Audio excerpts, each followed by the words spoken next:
The best way you can support me is with a simple subscribe. Subscribe to my channel for more content like this. All right, Mr. TALIAFERRO TV, as this story gets further along, we're really starting to understand and kind of get Jay's side of things. I don't know if Kanye is going to come back with it. He does have a new project, by the way. Kanye does have an album coming, probably towards the end of the year, maybe top of 2018. I don't know if Kanye is going to respond to any of this. I've been told that Kanye is in good spirits right now. He ain't really studying the Jay-Z diss.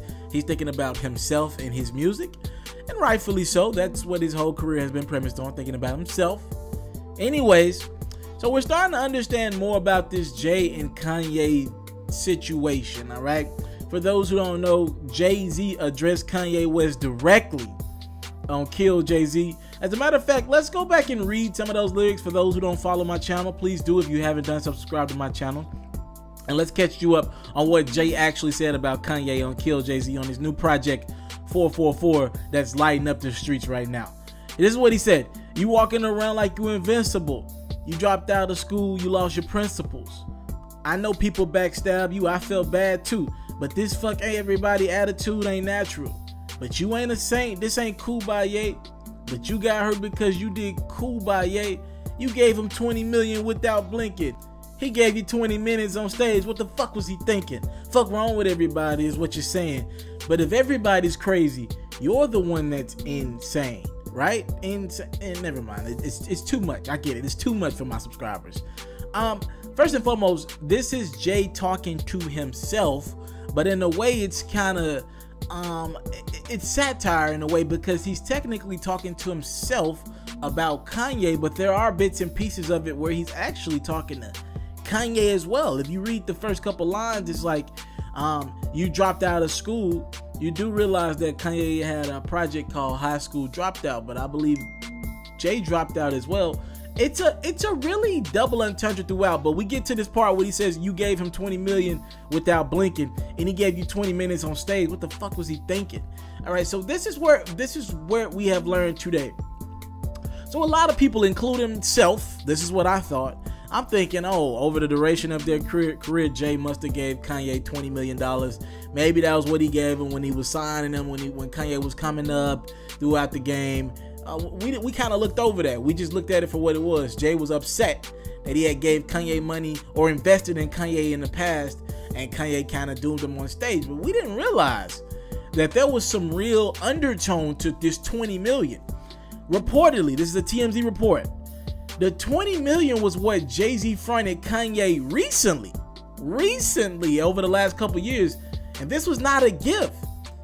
Jay-Z gave him this a part of a Live Nation deal to take care of the St. Pablo tour as a touring advance, all right? That included the floating stage. If you haven't checked out the Life of Pablo tour, Kanye got stages floating. He's literally standing over the fans for most of the show while he's performing. There's a lot going on, and it's very expensive. It's a dope set. It's just expensive to make. And the touring advance, let me make something clear to you. That's normal. That's nothing unheard of.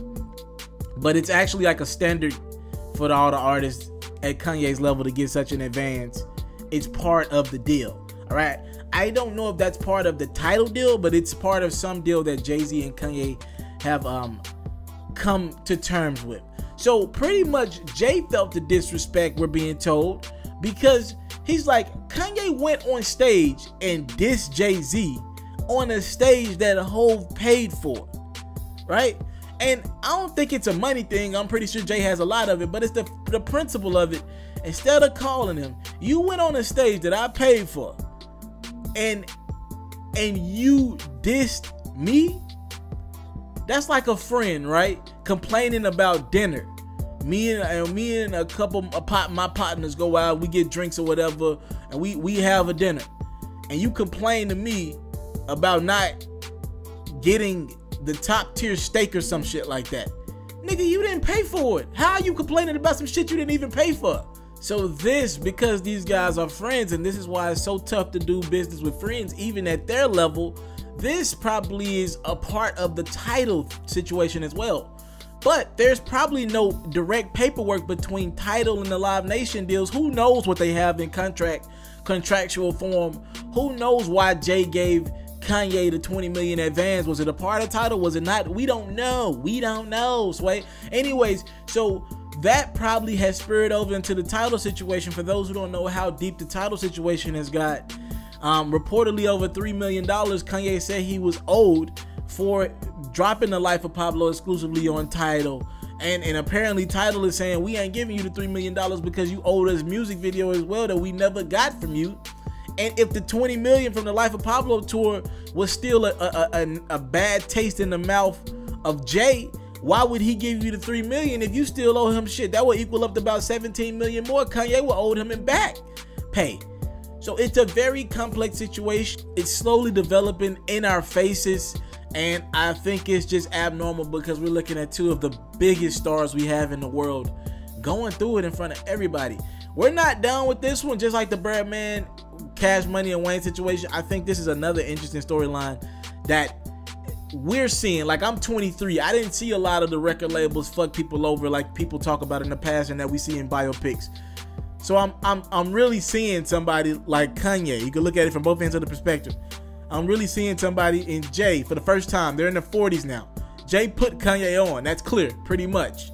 And now we're watching them get older and not progress and not mature. We're seeing business hit the fan with these two top artists. I mean, it's very telling, and it's something that I look at and take a lot of gain from. All right, thank you for the time, love, support. Don't take it for granted. Reportedly, Jay-Z is not pissed about just the diss on stage. It's about the fact that he paid for the damn stage that you dissed him on. Kanye, thank you for the time, love, support. Don't take it for granted. Salute. I'm out. If you're looking to book me for an interview, video, or by phone, if you're looking to have your music or your skill featured on my daily podcast, if you're looking to book me for a speaking engagement to help motivate some kids, if you're looking to have me rock some of your clothing to help promote your brand, make sure you hit me up at booking@itsmrtaliaferro.com. Again, that's booking@itsmrtaliaferro.com.